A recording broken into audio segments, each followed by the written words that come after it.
Good morning class. Welcome to my channel Deepa's Education Adda. Topic wave optics भाग 12. तुम्हा सर्व विद्यार्थी मित्रमैत्रिणींचं मी आज पुन्हा एकदा स्वागत करते. मागच्या व्हिडिओमध्ये आपण डिस्कस केलं होतं reflection of light at plane reflecting surface. लाईटशी संबंधित एक फिनॉमिनॉन होता की ज्याच्यामध्ये रिफ्लेक्शन ऑकर झालं होतं. आपण ते स्टडी केलं होतं. रिफ्लेक्शन संबंधीचे लॉज आपण बघितले. आजच्या व्हिडिओमध्ये आपण refraction of a plane wave front at a plane surface discuss करणार आहोत. लाईटशी संबंधित हा सुद्धा एक फिनॉमिनॉन आहे की ज्याच्यामध्ये लाईट रिफ्रॅक्ट होतो, म्हणजे एका माध्यमातून दुसऱ्या माध्यमात जातो.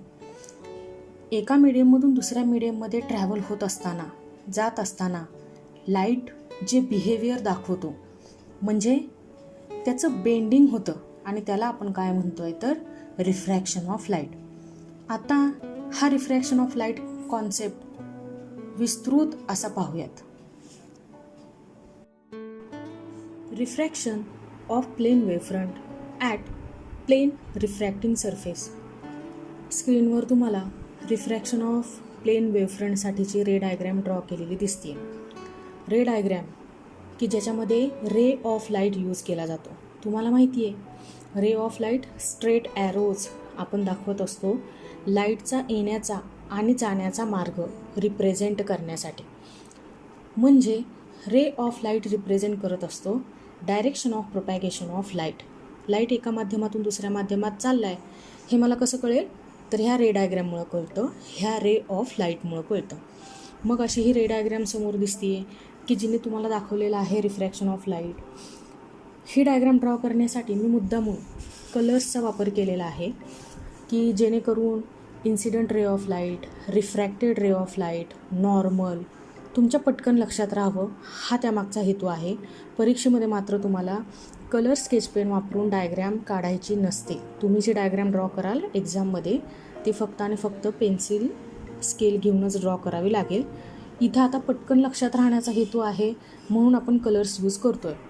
रिफ्लेक्शन ऑफ लाईट हा फिनॉमिनॉन दाखवण्यासाठी सुद्धा जी रे डायग्रॅम मी ड्रॉ केली होती तिच्यामध्ये सुद्धा मी कलर्सचा वापर केला होता. इथं सुद्धा समोर तुम्हाला दिसतंय की कलर्सचाच वापर करून आपण रिफ्रॅक्शन ऑफ लाईटसुद्धा दाखवतो आहे.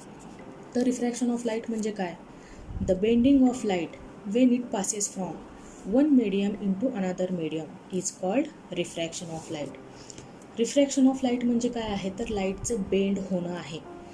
लाईटचा ओरिजिनल पाथ चेंज होऊन लाईट ज्यावेळेस बेंड होतोय एका माध्यमातून दुसऱ्या माध्यमात शिरत असताना त्यावेळेस मी असं म्हणते की हा लाईटशी संबंधित कोणता फिनॉमिनॉन आहे तर हे आहे रिफ्रॅक्शन ऑफ लाईट. रिफ्रॅक्शन होत असताना लाईट स्वतःचा पाथ चेंज करतो, स्वतःचा मार्ग बदलतो. रिफ्लेक्शनमध्ये तसं नाही आहे. रिफ्लेक्शनमध्ये लाईट ज्या माध्यमात येतोय त्याच माध्यमात तो परतसुद्धा निघून जातो. म्हणजे इन्सिडंट रे, नॉर्मल आणि रिफ्लेक्टेड रे हे सगळंच्या सगळं आपल्याला एकाच माध्यमामध्ये दिसतं, एकाच मीडियममध्ये दिसतं. जे सेमी सर्कल आपण ड्रॉ केलं होतं ते सुद्धा आपल्याला फर्स्ट मीडियममध्ये दिसत होतं, रेअरर मीडियममध्येच दिसत होतं. इथं तसं नाही आहे.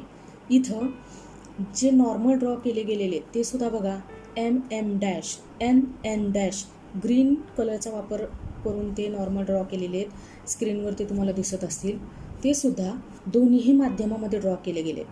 म्हणजे इंटरफेसला रेअरर मीडियममध्ये सुद्धा तो नॉर्मल ड्रॉ केला आहे आणि डेन्सर मीडियममध्ये सुद्धा तो नॉर्मल ड्रॉ केला गेला आहे की ज्याचं लेबलिंग आपण MM डॅश आणि NN डॅश असं केलेलं दिसतं आहे. म्हणजे इथं इन्सिडंट रे ऑफ लाईट असतील पहिल्या माध्यमामध्ये, लाईट दुसऱ्या माध्यमामध्ये शिरतोय त्यावेळेसच रिफ्रॅक्शन ऑफ लाईट होणार आहे ना. त्यामुळं आपण दुसऱ्या माध्यमामध्ये काय दाखवतोय तर रिफ्रॅक्टेड रे ऑफ लाईट. म्हणजे असं दोन्ही माध्यमामध्ये मला ही काय काढायची आहे तर रे डायग्रॅम ड्रॉ करायची आहे. रिफ्लेक्शन आणि रिफ्रॅक्शनमधला एक फरक तुम्हाला इथं कळत असेल की जे सेमी सर्कल मी ड्रॉ केलं होतं एला सेंटर घेऊन ते सेमी सर्कल रिफ्लेक्शन ऑफ लाईटमध्ये फर्स्ट मीडियममध्ये ड्रॉ केलं होतं, म्हणजे रेअरर मीडियममध्ये ड्रॉ केलं होतं. पण इथं ते सर्कल सेकंड मीडियममध्ये ड्रॉ केलं गेलं आहे, म्हणजे डेन्सर मीडियममध्ये ड्रॉ केलं गेलं आहे. रेअर मीडियम तुम्ही कन्सिडर करू शकता की फ्री स्पेस आहे, एअर आहे किंवा मग व्हॅक्यूम आहे. आणि डेन्सर मीडियम आपण कन्सिडर करू शकतो की वॉटर आहे, ग्लास आहे, डायमंड आहे, प्रिझम आहे. आपण इथे थोड्या वेळासाठी समजूयात की रेअर मीडियम आहे फ्री स्पेस म्हणजे एअर आणि डेन्सर मीडियम आहे वॉटर. तर लाईट हवेमधून येतोय आणि वॉटरमध्ये जातोय, पाण्यामध्ये शिरतोय तो. आणि पाण्यामध्ये शिरत असताना त्याचा मूळ पाथ चेंज होऊन, मूळ मार्ग बदलून त्याचं काय होतंय तर बेंडिंग होतंय. हे सगळं तुम्हाला इथं ह्या डायग्रॅममध्ये मी दाखवणार आहे. बघा, स्क्रीनवरती लक्ष असू दे तुमचं. ब्लॅक पेनचा वापर मी incident ray of light represent करण्यासाठी केला आहे. बघा, रे PA ब्लॅक पेनने ड्रॉ केलेला एक रे दिसतोय का तुम्हाला, PA हा आहे इन्सिडंट रे ऑफ लाईट. कारण तो जो ॲरो हेड आहे तो P पासून कुठे निघालेला आहे तर A पाशी निघालेला आहे. A हा पॉईंट इंटरफेसवर आहे. XY हा इंटरफेस ब्राऊन कलरने तो ड्रॉ केला गेला आहे. XY हा इंटरफेस आहे. इंटरफेस म्हणजे तुम्हाला माहिती आहे बाउंड्री, की जी बाउंड्री फर्स्ट मीडियम आणि सेकंड मीडियमला काय करते तर सेपरेट करते, किंवा दोन माध्यमांमध्ये असलेली बाउंड्री की जिला आपण काय म्हणतोय तर इंटरफेस म्हणतोय, किंवा याला आपण प्लेन रिफ्रॅक्टिंग सरफेस असं सुद्धा म्हणू शकतो. तर रे PA हा इन्सिडंट रे ऑफ लाईट आहे. तसाच एक दुसरा रे सुद्धा तुम्हाला दिसतोय, RC हा सुद्धा इन्सिडंट रे ऑफ लाईटचं आहे. मग हा PA आणि हा RC या दोन इन्सिडंट रे ऑफ लाईटमध्ये ट्रॅव्हल होणारा जो रे ऑफ लाईट आहे तो मी असं म्हणते की आता प्लेन वेव्हफ्रंटच्या फॉर्ममध्ये आहे. कुठं दिसतोय तो प्लेन वेव्हफ्रंट तर त्या PR दोन रेजच्या मध्ये एक लाईन ड्रॉ केलेली दिसते बघा, जिचं लेबलिंग आपण असं केलं आहे AB. तो AB म्हणजे काय आहे तर प्लेन वेव्हफ्रंट आहे. म्हणजे लाईट ट्रॅव्हल होतोय पण कशाच्या फॉर्ममध्ये म्हणतोय आपण, वेव्हच्या फॉर्ममध्ये नाही, रेजच्या फॉर्ममध्ये नाही. आपण असं सपोजिशन करतोय की लाईट हा प्लेन वेव्हफ्रंटच्या फॉर्ममध्ये ट्रॅव्हल होतोय. म्हणजे तो AB असा आता मूव्ह होणार आहे. हा ABच कुठं जाणार आहे तर एका माध्यमातून दुसऱ्या माध्यमात जाणार आहे. आणि मग त्यावेळेस त्याचं जे काही बिहेवियर आपण स्टडी करणार त्याला आपण म्हणणार reflection of light at plane refracting surface. मग XY हा इंटरफेस होता, PA आणि RC हे होते incident ray of light. AB हा काय होता तर इन्सिडंट प्लेन वेव्हफ्रंट, कारण तो इंटरफेसला काय होणार आहे तर इन्सिडंट होणार आहे. पण तो AB इंटरफेसला बघा कसा दिसतोय, तो पॅरलल नाही आहे इंटरफेसला, तो नॉर्मल सुद्धा नाही आहे, तो आहे ऑब्लिक, म्हणजे तो तिरकस आहे. आणि तो इन्सिडेंट होत असताना सुद्धा कसा इन्सिडेंट होणार आहे तर ऑब्लिकलीच इन्सिडेंट होणार आहे. मग AB ट्रॅव्हल होत होत आला कुठंपर्यंत, इंटरफेसवरती ड्रॉ केलेला एक A पॉईंट तुम्हाला दिसतोय ना, तिथंपर्यंत तो प्लेन वेव्हफ्रंट आला. मग आता झालं काय, त्या वेव्हफ्रंटच्या तिरकस असण्यामुळं त्या वेव्हफ्रंटवरचा A हा पॉईंट इंटरफेसवरती आधी येऊन धडकला आणि B पॉईंट मात्र मागच राहिला, म्हणजे हवेमध्ये राहिला, पहिल्याच माध्यमामध्ये राहिला. की ज्या वेळेस त्या प्लेन वेव्हफ्रंटवरचा A पॉईंट हा काय झाला होता तर बाउंड्रीवरती येऊन पोहोचला होता, इंटरफेसवर येऊन पोहोचला होता. मग आता A पाशी तो प्लेन वेव्हफ्रंटचा पॉईंट तुम्हाला दिसतोय की तो इंटरफेसवरती आलेला आहे. मग असं नाही आहे की तो B पाशी असलेल्या लाईटची वाट बघत बसेल. A पाशी आला, तुम्हाला माहिती आहे ह्युजेन प्रिन्सिपल, वेव्हफ्रंटवरचा प्रत्येक एक पॉईंट काय म्हणून काम करतो तर सेकंडरी सोर्स ऑफ लाईट म्हणून काम करतो. मग A पाशी आलेला पॉईंट A पाशी आलेला जो सोर्स ऑफ लाईट आहे त्याने सुद्धा काय म्हणून काम करायला सुरुवात केली तर सेकंडरी सोर्स ऑफ लाईट म्हणून काम करायला सुरुवात केली. आणि त्याने लाईट वेव्ज सेंड केल्या, पण कुठं तर दुसऱ्या माध्यमामध्ये, डेन्सर मीडियममध्ये, की आपण थोड्या वेळासाठी सपोजिशन केलेले की ते डेन्सर मीडियम म्हणजे काय असेल तर वॉटर असेल.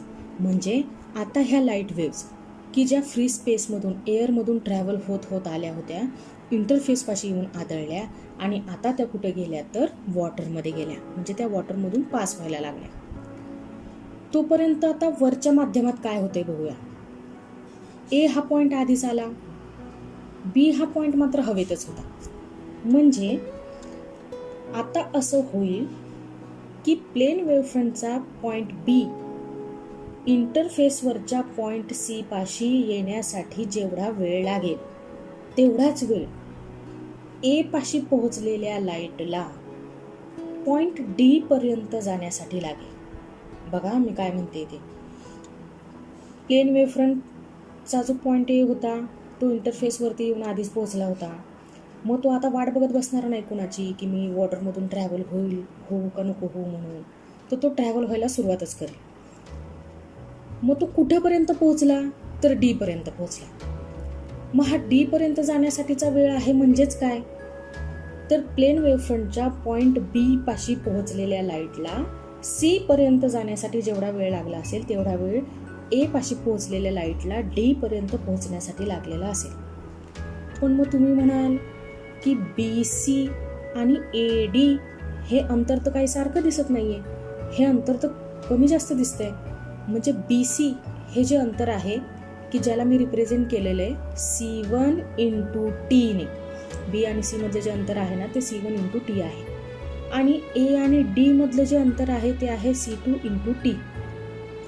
तुम्ही बघाल की बी सी हे अंतर मोठं आहे आणि ए डी हे अंतर मात्र काय आहे तर लहान आहे. याच्या मागचं कारण तुम्हाला सांगते. बघा, प्लेन वेव्हफ्रंटवरचा तो जो बी पॉईंट आहे की जो सेकंडरी सोर्स ऑफ लाईट म्हणून काम करतो, त्याने ज्या लाईट वेव्स बाहेर सेंड केलेल्या आहेत, एमिट केलेल्या आहेत फॉरवर्ड डिरेक्शनने, त्या सी पर्यंत पोहोचत असताना फ्री स्पेसमधून एअरमधून ट्रॅव्हल होत आहे. मग एअरमधून ट्रॅव्हल होत असताना लाईटची व्हेलॉसिटी तर आपल्याला माहिती आहे 3 × 10⁻⁸ मीटर पर सेकंड. बी पासून सी पर्यंत पोहोचण्यासाठी लागलेला वेळ टी. म्हणजे बी सी हे अंतर किती झालं तर व्हेलॉसिटी मल्टिप्लाइड बाय टाइम, म्हणजे C1 इंटू टी. पण हे झालं हवा या माध्यमाचं. बी पासून सी पर्यंतचं जे माध्यम आहे ते आहे फ्री स्पेस, एअर आहे तो, की ज्याच्यामधून ट्रॅव्हल होत असताना लाईटने किती डिस्टन्स कव्हर केलं तर C1 इंटू टी. पण मग ह्युजेनच्या वेव्ह थिअरी ऑफ लाईटने एक गोष्ट प्रूव्ह केली की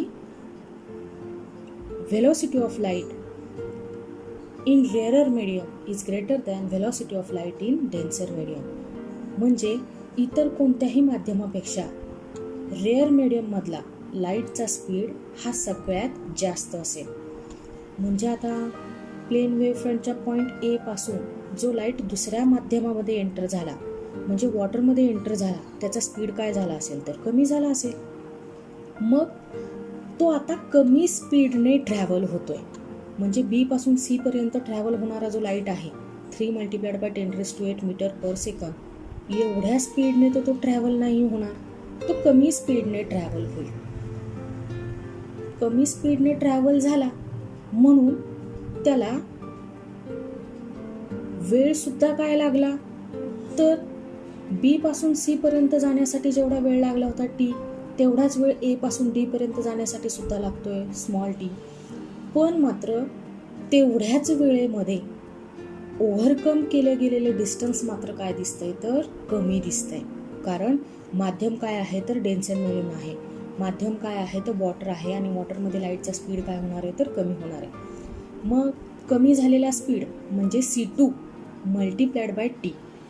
मग C1 पेक्षा C2 काय आहे तर कमी आहे, व्हेलॉसिटी काय आहे तर कमी आहे. कमी व्हेलॉसिटीने वेळेला मल्टिप्लाय केलं की जो टाईम रेअर मीडियममध्ये आणि डेन्सर मीडियममध्ये एकसारखाच आहे, पण मग व्हेलॉसिटीचे मॅग्निट्यूड कमी झाल्यामुळं डिस्टन्ससुद्धा काय होणार आहे तर कमी कापलं जाणार आहे, कमी ओव्हरकम होणार आहे. म्हणून बी सी पेक्षा ए डी हे डिस्टन्स काय दिसतंय तर तुम्हाला कमी दिसत आहे. मग आता 2 डिस्टन्सेस आपण लक्षात ठेवूयात. बी सी हे डिस्टन्स काय आहे तर C1 इंटू टी आणि ए डी हे डिस्टन्स काय आहे तर C2 इंटू टी. इथंपर्यंत समजलंय का तुम्हाला? बघा, रिफ्रॅक्शन झालं. रिफ्रॅक्शन होत असताना लाईट कुठं जात असताना दिसतोय तर दुसऱ्या माध्यमामध्ये जात असताना दिसतोय. म्हणजे PA हा होता इन्सिडंट रे ऑफ लाईट. तो एंटर झाला वॉटर मीडियममध्ये, डेन्सरमध्ये, त्यावेळेस त्याने त्याचा पाथ चेंज केला आणि लाईटचं झालं रिफ्रॅक्शन. मग लाईटचा बदललेला पाथ मी कसा दाखवतेय, तर मी तो दाखवला एका रिफ्रॅक्टेड रे ऑफ लाईटने की ज्याचं नाव आहे AQ. रेड कलरचा वापर रिफ्रॅक्टेड रे ऑफ लाईट दाखवण्यासाठी केलाय, तुम्हाला स्क्रीनवरती दिसत असेल बघा. तो AQ काय आहे तर रिफ्रॅक्टेड रे ऑफ लाईट. त्याचप्रमाणे RC हा काय होता तर इन्सिडेंट रे ऑफ लाईट. त्याचं रिफ्रॅक्शन झालं, लाईट दुसऱ्या मीडियममध्ये एंटर झाला. एंटर होत असताना आपल्या ओरिजिनल पाथने तो जात नाहीये, पाथ चेंज करतोय, बेंड होतोय, नॉर्मलकडे टर्न होतोय.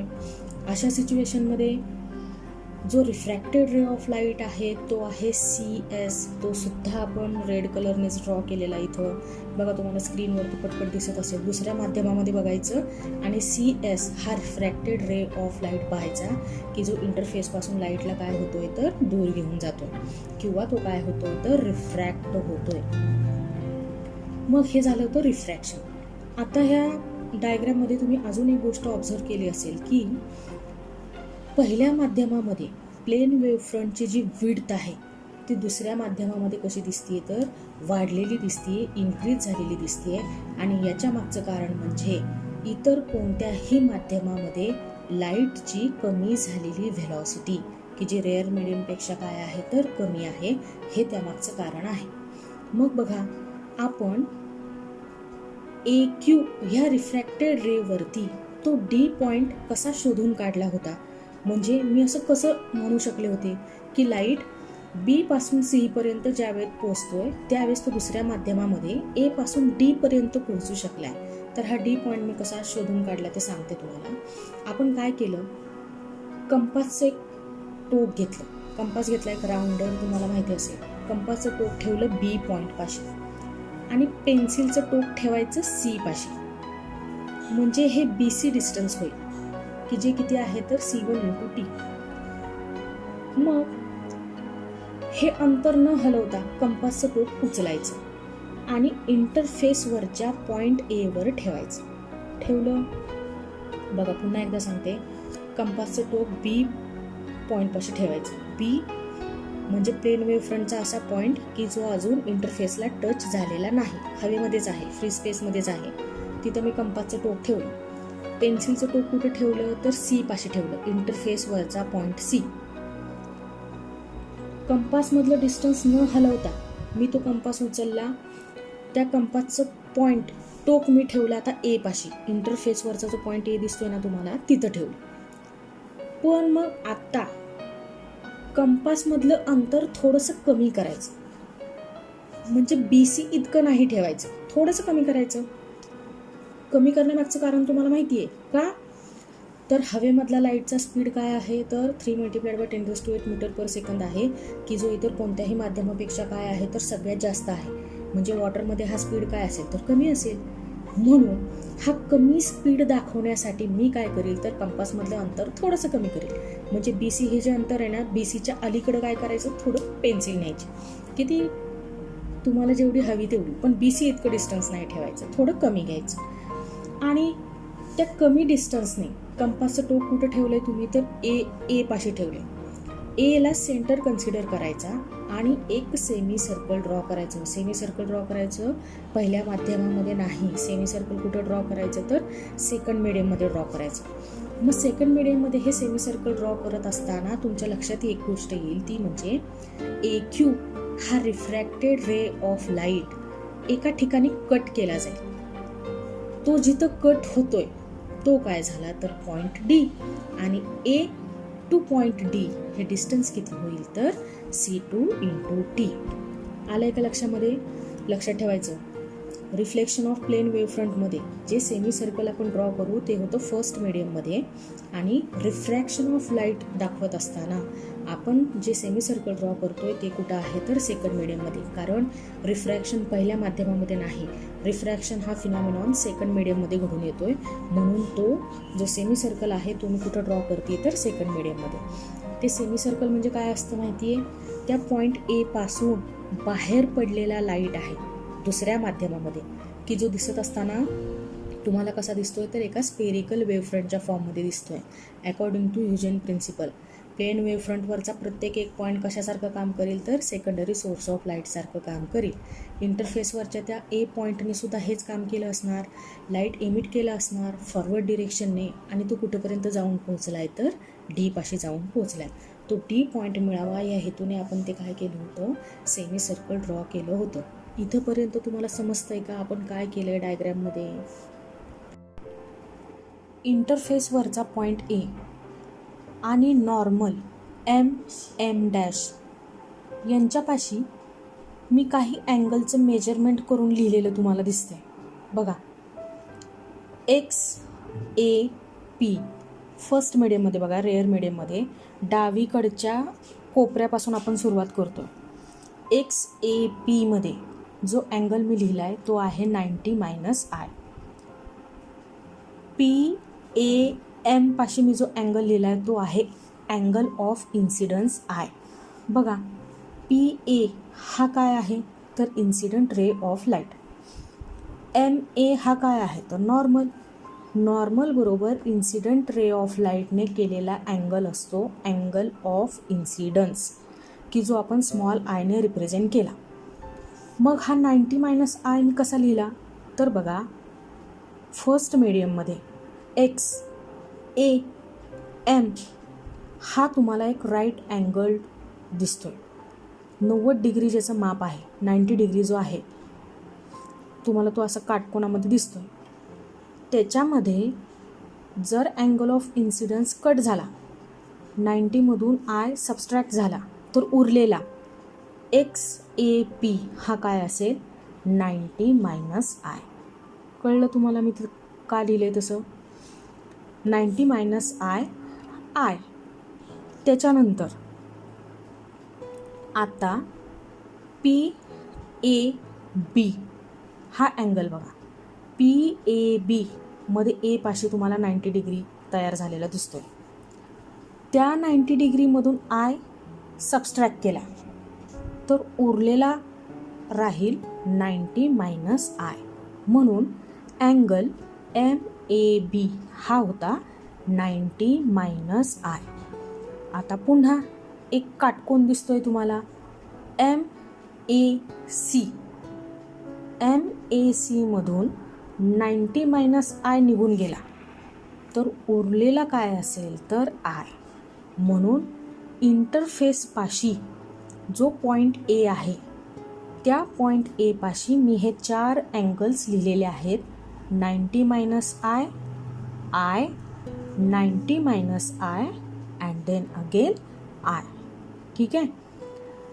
आता त्या इंटरफेसवरच्या पॉईंट A पाशी तुमचं लक्ष असू देत, पण पहिल्या मीडियममध्ये नाही. आता आपण दुसऱ्या मीडियममध्ये येऊया. दुसऱ्या मीडियममध्ये तुम्हाला दिसतोय एक रिफ्रॅक्ट झालेला रे ऑफ लाईट, की जो आपण AQने रिप्रेझेंट केला आहे. रेड कलर वापरतोय आपण त्याच्यासाठी AQ.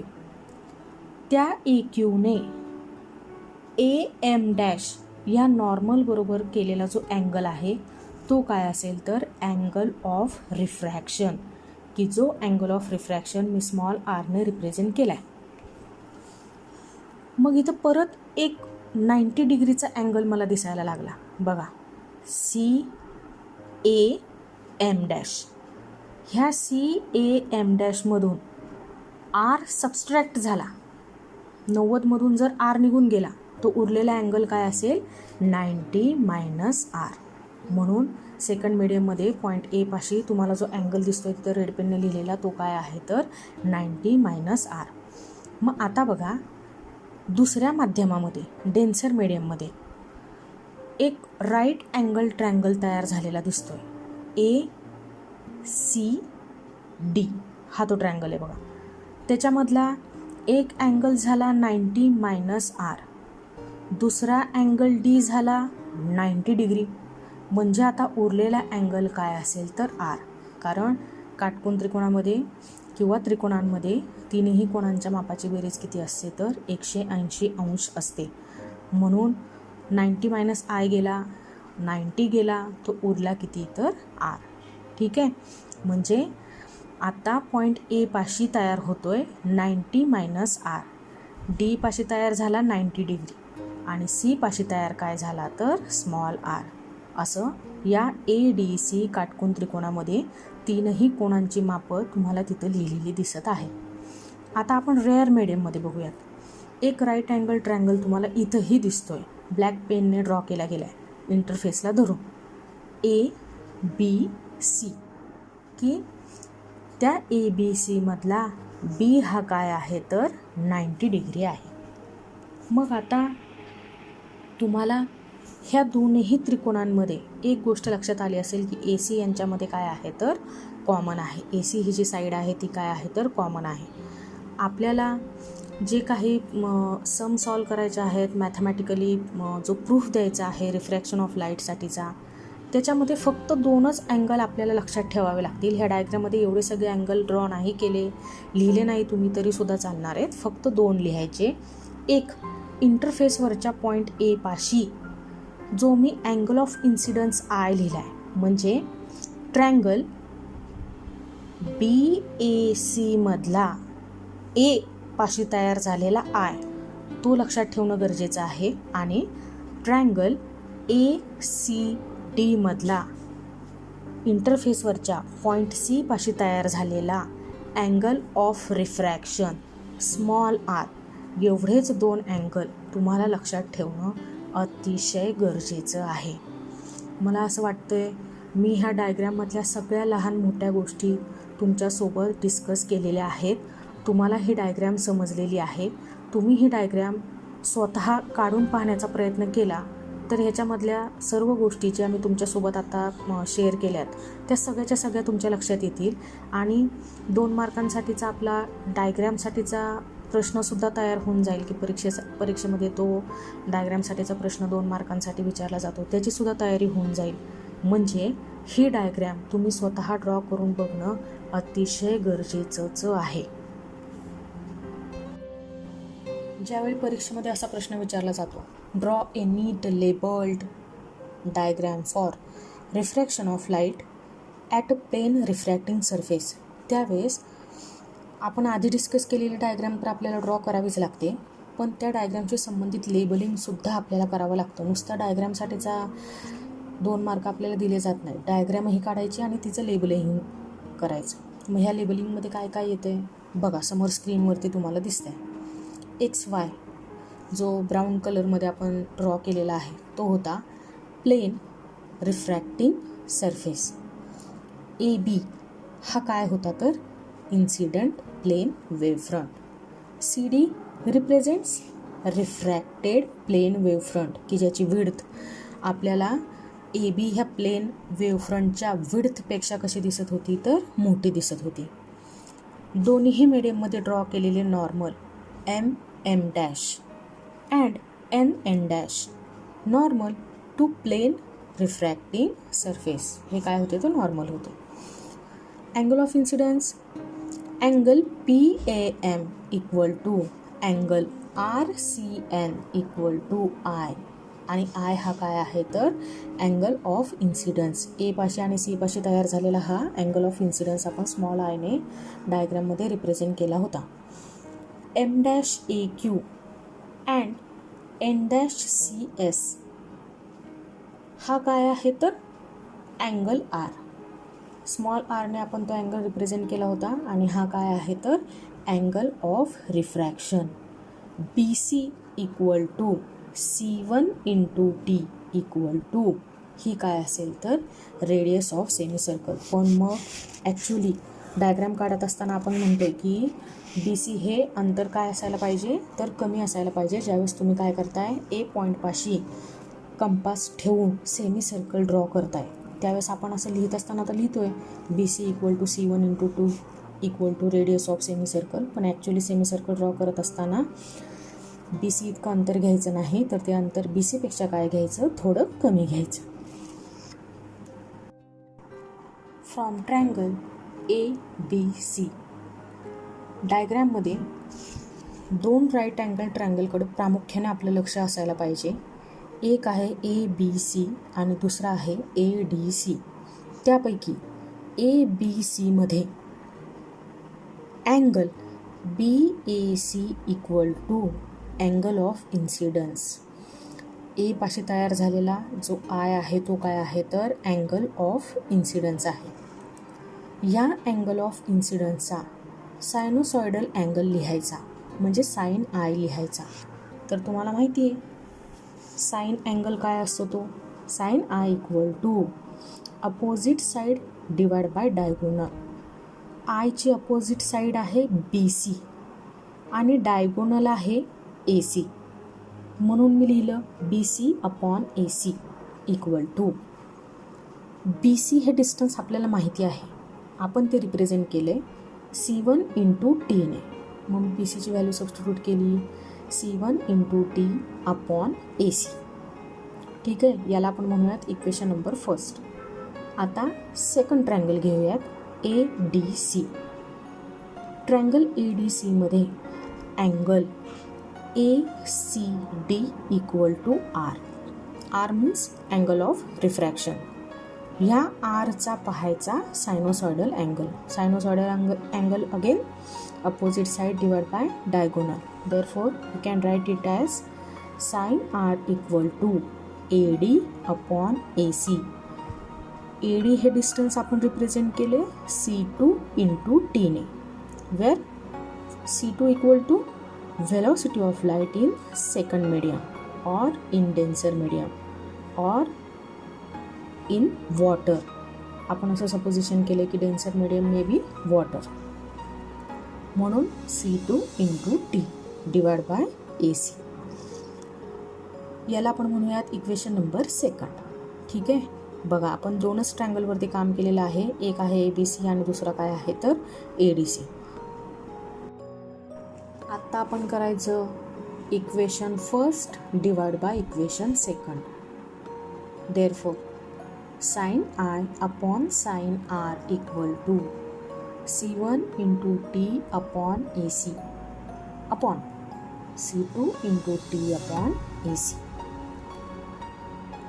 डबल डिवायडेशनमध्ये आपण असं लिहू शकतोय की sine I upon sine R equal to C1 into t upon A C multiplied by A C upon C2 into t. A C cancel out झाले. आता शिल्लक राहील टी सुद्धा कॅन्सल आउट झाला. आता शिल्लक राहते sine I upon sine R equal to C1 upon C2. Snell's law तर आपल्याला माहितीच आहे, sine I upon sine R equal to mu. Mu हा कॉन्स्टंट आहे, जो कॉन्स्टंट रिफ्रॅक्टिव्ह इंडेक्स रिप्रेझेंट करण्याचं काम करतो. हे रिफ्रॅक्टिव्ह इंडेक्स आपण स्मॉल एन या लेटरने सुद्धा रिप्रेझेंट करू शकतो. मी इथं म्यूने रिप्रेझेंट केली. Mu equal to refractive index of denser medium with respect to rare medium. Refractive इंडेक्सचं व्हेलॉसिटी बरोबर असलेलं रिलेशन एका फॉर्म्युल्याने लिहिता येतं. तो फॉर्म्युला असा mu equal to C1 upon C2. या फॉर्म्युल्यामधला C1 आहे velocity of light in air. आपल्याला माहिती 3 multiplied by 10⁸ metre per second. आणि C2 आहे velocity of light in any other medium. Air सोडून दुसऱ्या कोणत्याही माध्यमामध्ये लाईटची व्हेलॉसिटी जर आपण ती लिहित असू तर ती C2ने लिहायची. Therefore C1 equal to mu into C2. हेच इक्वेशन जर C1साठी मॉडिफाय केलं तर ते असं लिहिलं गेलं म्यू इंटू C2. याला म्हणतोय आपण equation number 3. The refractive index of any denser medium is greater than 1, that is mu greater than 1. कोणत्याही डेन्सर माध्यमासाठी हा जो कॉन्स्टंट आहे म्यू त्याची किंमत 1 पेक्षा जास्त असते. याचा अर्थ 1 पेक्षा जास्त असलेल्या किमतीने जर मी C2ला मल्टिप्लाय केलं तर C1ची व्हॅल्यू कशी येणार आहे तर मोठी येणार आहे. Hence from equation 3 it is clear that C1 greater than C2. C1 म्हणजे काय आहे तर velocity of light in rare medium is greater than C2 म्हणजे काय आहे velocity of light in denser medium. म्हणजे रिफ्रॅक्शन ऑफ लाईट होत असताना हा फिनॉमिनॉन पडताळून पाहत असताना एक गोष्ट याच्याबरोबर प्रूव्ह केली गेली, ती म्हणजे हवा या माध्यमातला प्रकाशाचा वेग इतर कोणत्याही माध्यमापेक्षा नेहमीच जास्त असतो. रिफ्रॅक्शन होत असताना काही गोष्टी घडून येताना आपल्याला दिसतात. त्यालाच आपण लॉज ऑफ रिफ्रॅक्शन असं सुद्धा म्हणू शकतो. तर आता बघूया फर्स्ट लॉ ऑफ रिफ्रॅक्शन काय आहे. Velocity of light in rare medium is greater than velocity of light in denser medium. Refraction of light घडत असतानाच एक गोष्ट सायमल्टेनियसली प्रूव्ह झाली, ती म्हणजे लाईटचा रेअर मीडियममधला स्पीड हा लाईटच्या डेन्सर मीडियममधल्या स्पीडपेक्षा नेहमीच कसा असतो तर जास्त असतो. Second law of refraction, incident ray and refracted ray lie on the opposite sides of normal. जसं लॉ ऑफ रिफ्लेक्शनमध्ये आपण लिहिलं होतं, तोच सेम लॉ आपण रिफ्रॅक्शनसाठी सुद्धा लिहू शकतो आहे. कारण इथं सुद्धा तसंच घडताना दिसतंय की इन्सिडेंट रे आणि रिफ्रॅक्टेड रे हे नॉर्मलच्या काय आहेत तर अपोजिट साईड्सला आहेत. Third and last law of refraction is incident ray, refracted ray and normal lie in the same plane. Incident ray, refracted ray आणि नॉर्मल हे रिफ्रॅक्शन होत असताना सेम प्लेनमध्ये असतील, म्हणजे एकाच प्रतलात असतील. त्यांचं एका प्रतलात नसणं हे शक्य नाही ज्यावेळेस रिफ्रॅक्शन घडून येत असतं. म्हणजे ते एकाच प्रतलात असणं गरजेचं आणि ते असतात. आत्तापर्यंत आपण refraction of light at a plane refracting surface हा पॉईंट डिस्कस करत होतो. त्यामध्ये आपण डायग्रॅम बघितली, त्या डायग्रॅमशी संबंधित काही जॉमेट्रिकल प्रोसेस आपण तिथं केल्या, एक्सप्लेनेशन बघितलं. एक्सप्लेनेशनमध्ये आपण एक गोष्ट ऑब्टेन केली, ती म्हणजे velocity of light in rare medium is greater than velocity of light in denser medium. त्यानंतर लॉज ऑफ रिफ्रॅक्शन पाहिले. आता ह्या रिफ्रॅक्शन ऑफ लाईटचा अभ्यास परीक्षेच्या दृष्टीने करूयात. म्हणजे हा पॉईंट परीक्षेमध्ये किती मार्कांसाठी आणि कशा पद्धतीने आपल्याला विचारला जाऊ शकतो त्याबद्दल थोडक्यात बघूयात. या पॉईंटवर परीक्षेला असा प्रश्न विचारला जाऊ शकतो, with the help of neat diagram explain refraction of light from a plane refracting surface on the basis of wave theory of light. या प्रश्नामध्ये डायग्राम काढण्यापासून सुरुवात करायची, डायग्रामला लेबलिंग करायचं, एक्सप्लेनेशन लिहायचं, C1 greater than C2 obtain करायचा. एवढं सगळं केलं की आपल्याला 3 मार्क दिले जातील. हाच प्रश्न असा सुद्धा विचारला जाऊ शकतो, explain refraction of light on the basis of wave theory, hence prove the laws of refraction. Diagram काढायची, एक्सप्लेनेशन लिहायचं, C1 greater than C2 obtain करायचा आणि शिवाय रिफ्रॅक्शनशी संबंधित जे 3 लॉ आपण आता डिस्कस केले होते ते सुद्धा लिहायचे. एवढं सगळं केलं की तुम्हाला 3 मार्क मिळतात. किंवा पुढचा प्रश्न बघा, draw a neat labelled diagram for refraction of light at plane refracting surface. Diagram काढायची, जसं मी तुम्हाला मागं सांगितलं त्याच्याशी संबंधित लेबलिंग करायचं आणि अशा पद्धतीने मिळून तुम्हाला किती मार्क मिळतील तर 2 मार्क मिळतील. 1 मार्क डायग्रॅमसाठी, 1 मार्क लेबलिंगसाठी. किंवा काही वेळेस 2 मार्कांसाठी असा सुद्धा प्रश्न विचारला जाऊ शकतो, state the laws for refraction of light. Refraction of लाईटशी संबंधित जे 3 लॉज मी तुमच्यासोबत डिस्कस केले ते इथं लिहायचे. त्याच्यासाठी तुम्हाला 2 मार्क दिले जातील. म्हणजे आपण रिफ्रॅक्शन ऑफ लाईट समजून घेतला आणि परीक्षेच्या दृष्टीने सुद्धा या पॉईंटवर विचार करून झालेला आहे. परीक्षेमध्ये रिफ्रॅक्शन ऑफ लाईट हा पॉईंट जर विचारला गेला 3 मार्कांसाठी, 2 मार्कांसाठी, तर तो तुम्हाला चांगल्या पद्धतीने लिहिता यावा यासाठी या व्हिडिओच्या डिस्क्रिप्शन बॉक्समध्ये रिफ्रॅक्शन ऑफ लाईटसाठीच्या नोट्स देत आहे. मला सपोर्ट करणाऱ्या सर्व विद्यार्थी मित्रमैत्रिणींचं मी पुन्हा एकदा आभार मानते. तुम्हाला जर मी शिकवलेलं समजत असेल तर दीपाज एज्युकेशन अड्डा लाईक, शेअर अँड सबस्क्राईब करायला विसरू नका. व्हिडिओच्या पुढच्या भागात dependence of wavelength on the refractive index of the medium हा पॉईंट आपण डिस्कस करणार आहोत. टिल देन वॉचिंग माय चॅनल दीपास एज्युकेशन अड्डा. Stay home, stay safe. Thank you all.